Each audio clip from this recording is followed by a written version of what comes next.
محترم سامان حضرات، کل کے درس میں ہم نے صالح علیہ السلام جو کہ سمود کی طرف نبی بن کر آئے تھے ان کے بارے میں کچھ باتیں سنی ہیں۔ ہم نے یہاں تک دیکھا ہے کہ صالح علیہ السلام کی قوم ان کی دعوت پر ایمان نہیں لائی، ایک اللہ کی دعوت پر ایک اللہ کو ماننے سے انکار کیا، لیکن انہیں ایک شرط رکھی صالح علیہ السلام کے سامنے کہ اگر آپ ہمیں ایک زندہ اونٹنی اس چٹان سے نیچے اتر کر آتے دکھا دو اور ہمارے پاس آ کر وہ بس جائے، ہمارے ساتھ رہنے لگ جائے اور ہم اس کا دودھ روز پیے، ایسی کوئی چیز، ایسا کوئی معجزہ تم ہمیں بتا دو تو ہم شاید ایمان لے کر آئیں۔ تو ایسے ہی ہوا، باقاعدہ اونٹنی ظاہر ہوئی، کل کے درس میں نے دیکھا ہے، مختصر بتا رہا ہوں۔ تو اللہ کے نبی صلی اللہ علیہ وسلم نے کہا تھا کہ اس اونٹنی کو کوئی بری نظر سے نہ دیکھے، اس کو نقصان کرنے کی کوئی کوشش نہ کرے۔ تو ہوا یہ محترم سمجھ رہا تھا۔ آئیے آج آگے بڑھتے ہیں۔ یہ جو 9 لوگ تھے اس وقت کے، جو کل آپ سن چکے ہیں، یہ ماسٹر مائنڈ کہلاتے تھے اس دور کے، جو بھی فتنے ہوتے تھے انہی کی پلاننگ سے ہوا کرتے تھے فتنے۔ تو یہ 9 لوگ بیٹھ کر مشورہ کرتے ہیں کہ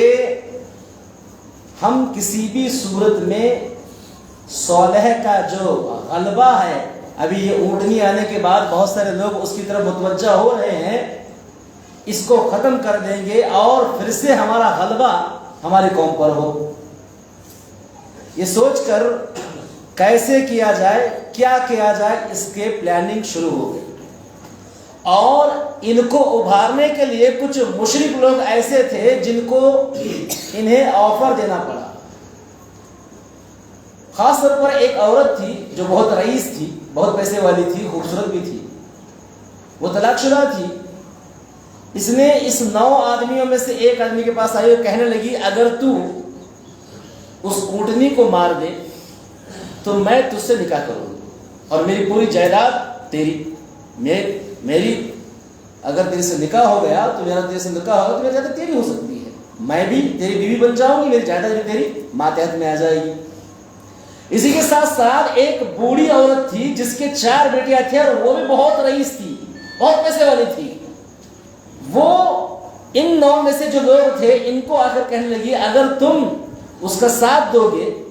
تو میں، میری 4 بیٹیاں ہیں، تم کو شادی کر کے دوں گی اور تمہیں جو پیسہ مانگتا ہے، جتنی دولت تم مانگتے ہو، تمہیں منہ مانگی دولت دے دوں گی۔ ان کی ہمت افزائی ہوئی۔ ایک تو پہلے سے ہی یہ کام کرنا چاہتے تھے، اس اونٹنی کو قتل کرنا چاہتے تھے، اوپر سے ایسے ان کو آفر ملے کہ اس کو ختم کرنے کے لیے ہم تم کو یہ پیش کریں گے، تو ان کی ہمت اور بڑھ گئی۔ تو ہوا یہ محترم سامع حضرات، دستور کے مطابق اس وقت کے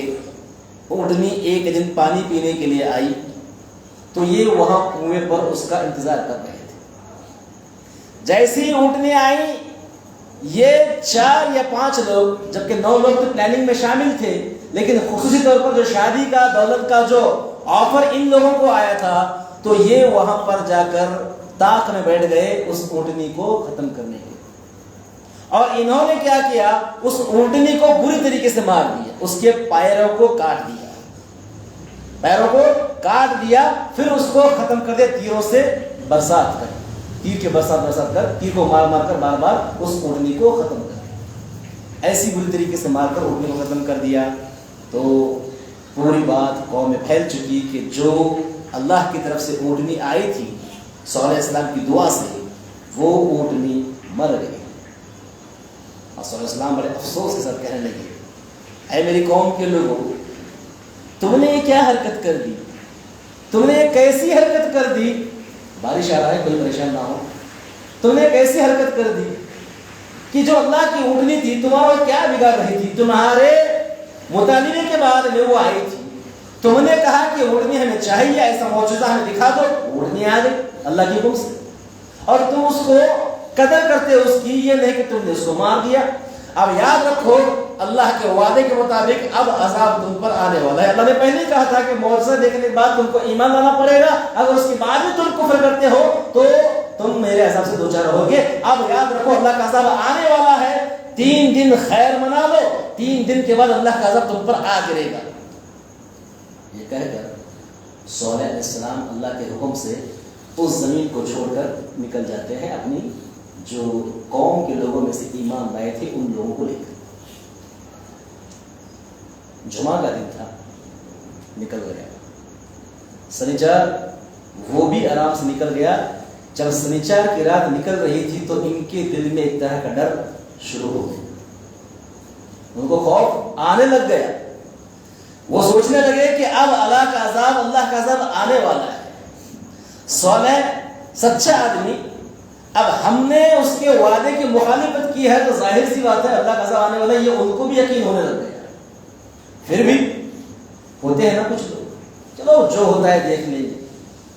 اب کرے ہی ہیں تو دیکھ لیں گے جو ہوتا ہے. یہ کہہ کر انہوں نے اپنے آپ کو تسلی دی, ہمت کی, اور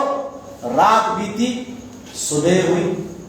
جب صبح ہوئی محترم صاحب حضرات, یہ لوگ جلدی اٹھے تھے. ویسے تو پہلے کے دور میں ہر کوئی جلدی اٹھ جاتا, اب ہم لیٹ سے سو رہے ہیں مسلمان ہونے کے باوجود بھی. پہلے کافر بھی جلدی اٹھا کرتے تھے.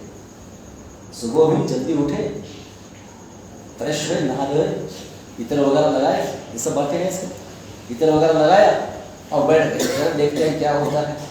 حالانکہ اندر ڈر تھا ہی نہیں, پھر بھی ظاہری طور پر ہمت دکھا کر بیٹھے, دیکھتے ہیں آج کیا ہوگا. اتوار کا دن تھا محترم صاحب حضرات, اتوار کا دن تھا. جیسے ہی سورج نکلا, تھوڑا اوپر چڑھا, ویسے ہی ایک ایسی چیخ آئی آسمان سے, جس کے چیخ کی آواز سننے سے یہ جہاں بیٹھے تھے فریش ہو کر ادھر لگا کر وہیں کی وہیں ان کی روح پرواز کر گئی, یعنی وہیں کے وہیں یہ مر گئے. ایسی خطرناک چیخ آئی, اور اس چیخ کے ساتھ ساتھ زلزلہ بھی ہوا کچھ دیر کے لیے. یہ بھی روایت کے اندر آیا, اوپر سے چیخ, نیچے سے زلزلہ. ان کی روحیں جہاں پر وہ بیٹھے تھے انتظار میں دیکھتے ہیں کیا ہوتا ہے, پورا فریش ہو کر اچھے کپڑے پہن کر فرسٹ کلاس عطر لگا کر بیٹھے تھے, تو یہ چیخ آ کر ان کی موت بن گئی, وہ وہیں کے وہیں مر گئے. وہاں ایک عورت کے علاوہ سب مر گئے. ایک عورت کا نام کلبہ بتایا جاتا ہے. یہ غلام تھی اور لوڈی, یعنی گھر میں کام کرنے والی جو رہتی ہے نوکرانی, ایسی کچھ بھی ایک مشرکہ کے گھر میں کام کرتی تھی. یہ بھی مشرک تھی, اس کے پیر بڑے کمزور تھے, یہ اڑتی بھاگتی نہیں تھی, چلتی پھرتی نہیں تھی, کمزور ہو گئی تھی. ٹھیک ہے, یہ ایک اکیلی بچی, لیکن وہ آواز اس کے کانوں میں گھسی تو یہ تھرا اٹھی اور بھاگنے لگ گئی. اللہ میں سے بھاگنے کی طاقت ایسے حالت میں ہوتا ہے. جو انسان جو بالکل کیا ہے نروس ہو چکا ہے, تکلیف میں ہے, بیماری میں ہے, ایک ایسا وقت آ جاتا ہے وہ اپنی جان بچانے کے لیے کہو یا ہڑبڑا کر کہو دوڑنے لگتا ہے. ویسے ہی یہ کلبہ نامی عورت ڈر کر, چیخ کی آواز سن کر ڈر کر بھاگنے لگی اپنی جان بچانے کے لیے. یہاں تک کہ ایک عربوں کا قبیلہ تھا بہت دور, وہاں تک بھاگی, اور جیسے ہی وہ عرب کے قبیلے میں گئی, کہا کہ میں سمود قوم سے ہوں, ایسا ایسا ہوا تھا, اونٹنی آئی تھی, سب پورا واقعہ بتا کر کیسے چیخ آئی اور کس طریقے سے پوری قوم کی روحیں ایک ساتھ نکل گئی, یہ سب ماجرا بتاتی ہے. اور کہتی ہے کہ مجھے تھوڑا پانی پلاؤ. جیسے ہی وہ پانی کا گلاس لیتی ہے, پانی پیتی ہے, پانی پیتے ہی وہ بھی وہیں کا وہیں مر جاتی. محترم سامعین, اللہ تعالیٰ سورہ اعراف میں کہتے ہیں کہ یہ ایسے ہو گئی, یہ قوم, یہ گاؤں ایسا ہو گیا جیسے کہ وہاں پر کوئی تھا ہی نہیں. حالانکہ یہ بڑی مشہور قوم تھی, حالانکہ یہ اس وقت کی ترقی یافتہ قوم تھی. میں نے کہا نا آپ کے سامنے ان کے بارے میں, ان کی خصوصیات میں سے ایک خصوصی یہ تھی, ان کی خاصیت یہ تھی کہ وہ اپنے گھر پتھر سے, اینٹ سے نہیں بلکہ پہاڑوں کو تراش کر بناتے تھے. پہاڑوں کو تراش کر, ایسی قوم, ایسی طاقت والی, قوت والی قوم جو پہاڑوں کو تراش کر وہیں ہال, بیڈ روم, کچن روم, جتنا بھی ان کو بنانا ہے وہ تراش کرنے کے وہاں پر کھدائی کر پورے پہاڑ کو اپنا گھر بنا لیتی تھی. ایسی قوم, لیکن اللہ کے اس عذاب کے بعد میں گویا کہ وہ گاؤں ہی نہیں، وہاں پر پہلے کچھ لوگ تھے ہی نہیں، ایسا معاملہ پیش آیا ان کی نافرمانی کی وجہ سے، ان کے اللہ کی طرف شریک کرنے کی وجہ سے۔ اللہ فرماتے ہیں اس کے بعد صالح نے کہا، سورہ اعراف کے اندر آیت نمبر 97 میں ذکر کیا گیا ہے اس کا، صالح علیہ السلام جیسے ہی یہ خبر پہنچی کہ عذاب آ گیا، سب کے سب ختم ہو گئے ہیں، تو صالح علیہ السلام نے اپنی قوم سے مخاطب ہو کر کہا آئے ہو جہان دیکھنے کے لیے، دیکھتے ہیں کہ کوئی نہیں ہے، پورا کا پورا نشت و نابود ہو چکا ہے، ایک انسان یہاں پر زندہ نہیں ہے، سب کے سب مر چکے ہیں۔ اپنی قوم سے مخاطب ہو کر کہتے ہیں اے میری قوم کے لوگوں، میں نے تمہیں کتنا سمجھایا،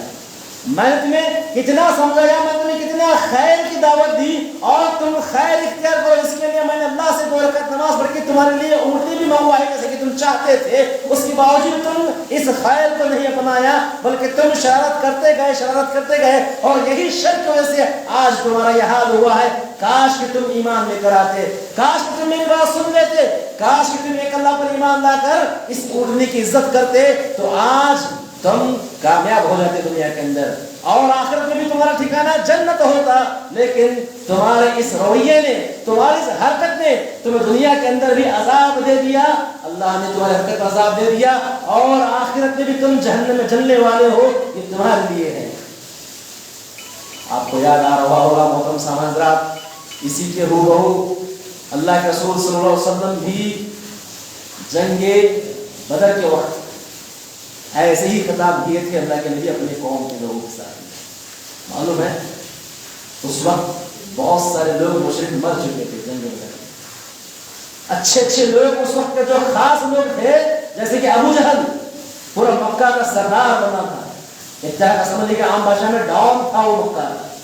ہر کوئی اس کی عزت کرتا تھا، پیسوں میں بھی اعلیٰ، جسم کے اعتبار سے بھی بڑا چوڑا لمبا چوڑا، اور جو پاور جو غلبہ تھا اس کا، مکہ نے اس کے جیسا کسی کا غلبہ نہیں تھا، وہ بھی مر گیا تھا، اس کے اندر امیہ مر گیا تھا۔ یہ مکہ کے اس وقت کے موسٹ وانٹڈ کرمنل تھے، یہ موسٹ وانٹڈ کرمنل تھے۔ ایسے لوگ مرنے کے بعد میں اللہ کے نبی بھی ایسے ہی جیسے قوم سمود پر صالح علیہ السلام کہتے ہیں آخر میں، ویسے ہی اللہ کے نبی کو کہا تھا کہ اے میری قوم کے لوگوں، تم نے مجھے جھٹلایا، میں نے تمہارے لیے اچھا سوچا،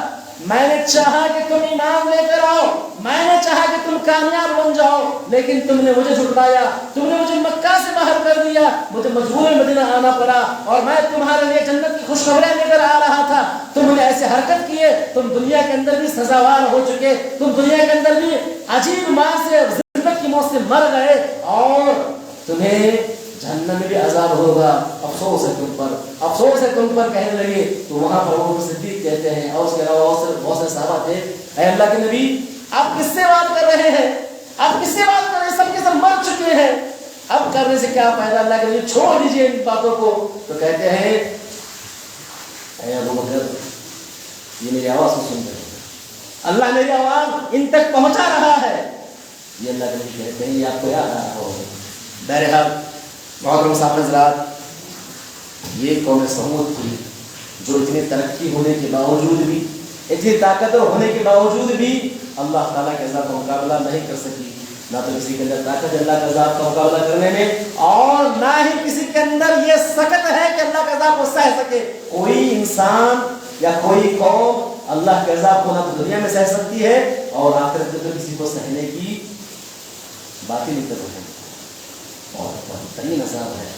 اس کے بارے میں آپ مجھ سے بہتر جانتے ہیں کہ کیسا عذاب ہونے والا ہے قیامت کے دن جہنم کے اندر۔ یہ صلی اللہ علیہ وسلم کی کچھ باتیں تھیں جو میں نے اور آپ نے دو دروس کے اندر سنا سمجھا، تو اللہ تعالیٰ سے دعا ہے اللہ تعالیٰ جتنی بھی باتیں قوم سمود کا سے میرے اور سامنے آئی ہیں ان تمام باتوں پر ایمان لانے کی اور جو نصیحتیں مجھے اور آپ کو اس قوم سمود سے ملتی ہیں ان پر عمل کرنے کی توفیق عطا فرمائے۔ انشاءاللہ تعالیٰ کل کے درس میں حضرت ابراہیم علیہ السلام کو لے لیتے ہیں اور ان کے بڑے مشہور واقعات ہیں جو آپ کو بھی معلوم ہیں، اور باریکیوں سے انشاءاللہ ابراہیم علیہ السلام کے واقعات کو آپ میں